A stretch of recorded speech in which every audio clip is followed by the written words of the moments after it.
12th के बाद कौन कौन से नर्सिंग कोर्स हैं और उनमें कितना खर्चा आ जाता है। दोस्तों देखो, हम नर्सिंग से संबंधित आपको एक दो नहीं बल्कि 7 से ज़्यादा ऐसे कोर्स बताएंगे जिन्हें आप 12th के बाद करके डायरेक्ट नर्स बन सकते हो। ठीक है, तो इसमें पहला कोर्स है बीएससी नर्सिंग का।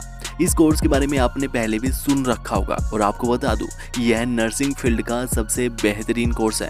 यह 4 साल का होता है जिसमें लगभग 3 लाख से 5 लाख रुपए तक का खर्चा आ जाता है। Anatomy and physiology, medical terminology, nursing fundamentals, pharmacology, paediatric care, leadership and management, इस तरह के बहुत से विषय आपको इन 4 साल में इस कोर्स में पढ़ने पड़ेंगे। लेकिन खास बात इस कोर्स की ये रहती है कि ये एक डिग्री कोर्स है और इस कोर्स के बाद आप फिर एमएससी नर्सिंग कर सकते हो, पीएचडी करके डॉक्टर तक भी आप बन सकते हो। और अगर आपको इस कोर्स के बाद मेडिकल फील्ड में नौकरी नहीं करनी है तो भी आप बहुत सी दूसरी सरकारी नौकरियां हैं, आप उनके लिए तैयारी कर सकते हो। ठीक है, तो इस कोर्स को करने के बाद आपके पास बहुत सारी अपॉर्चुनिटीज़ होती है। इसके बाद दूसरा नंबर का कोर्स है जीएनएम। देखो, जीएनएम करने वालों की संख्या भी अभी कुछ सालों से बहुत ज़्यादा बढ़ चुकी है। जिन्हें नर्स बनना होता है लेकिन वे बीएससी नर्सिंग नहीं कर पाते तो वे फिर जीएनएम का कोर्स करते हैं, क्योंकि जीएनएम एक तो कम ड्यूरेशन का होता है, यानी यह सिर्फ 3.5 साल का कोर्स है और इसमें खर्चा भी कम होता है। 2 लाख से 3 लाख रुपए तक का इसमें टोटल खर्चा आता है। और इस कोर्स को करने के बाद आपको किसी न किसी हॉस्पिटल क्लिनिक में नर्स की नौकरी आराम से मिल जाती है। इसके बाद तीसरे नंबर का कोर्स है एएनएम। एएनएम मात्र 2 साल का कोर्स होता है जो स्पेशली नर्स बनने के लिए ही तैयार किया गया है। और इस कोर्स का सबसे खास बात यह है कि इसे 12th में मैथ वाले और बायोलॉजी वाले दोनों तरह के कैंडिडेट कर सकते हैं। लेकिन आपको पहले ही बता दूं कि एएनएम में जीएनएम और बीएससी नर्सिंग से कम नौकरी की संभावनाएं रहती है।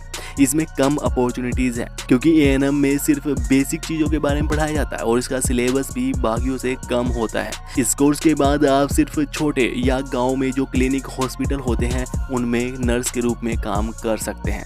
ठीक है, तो ये तीनों एएनएम, जीएनएम और बीएससी नर्सिंग तो काफ़ी पॉपुलर कोर्स हैं, इनके बारे में आप जानते भी होंगे। लेकिन इसके अलावा भी कुछ डिप्लोमा कोर्सेज हैं जिन्हें आप 10th पास करके या फिर 12th के बाद भी कर सकते हैं। ठीक है, diploma in nursing care assistant, diploma in critical care nursing, diploma in operation theatre techniques, diploma in Ayurvedic nursing, diploma in nursing care assistant, rural health care diploma course, certificate in home based health care. ये सभी diploma course हैं जो कि 2-2 साल के हैं और इनमें खर्चा भी 2 लाख से 3 लाख रुपए तक आराम से आ जाता है। ठीक है, तो अगर 10th के बाद आपको नर्सिंग फील्ड में जाना है, आपको नर्स के रूप में काम करना है तो आप इन डिप्लोमा कोर्स की ओर भी जा सकते हैं, इन कोर्स को कर सकते हैं। ठीक है, लेकिन हम आपको ये सलाह देंगे कि अगर नर्सिंग में आपको एक अच्छी नौकरी पानी है, अच्छे वेतन वाली नौकरी आपको पानी है, आपको समय के साथ साथ आगे बढ़ने की अपॉर्चुनिटीज़ आपको चाहिए, तो आपको बीएससी नर्सिंग या जीएनएम का कोर्स ही करना चाहिए। इनमें भले ही खर्चा ज़्यादा होता है लेकिन आपको इसमें ज़्यादा अपॉर्चुनिटीज़ मिलती है और भविष्य में भी आपके वेतन में वृद्धि होती रहती है। ठीक है, तो बाकी इनमें से अगर किसी भी कोर्स के बारे में आप जानना चाहते हैं या कुछ भी आपका सवाल है तो आप हमें नीचे कमेंट करके पूछ सकते हैं। बाकी वीडियो को लाइक कीजिएगा, शेयर कीजिएगा और ऐसी ही और वीडियोज़ के लिए चैनल को सब्सक्राइब करके बेल आइकन दबा लीजिएगा। धन्यवाद।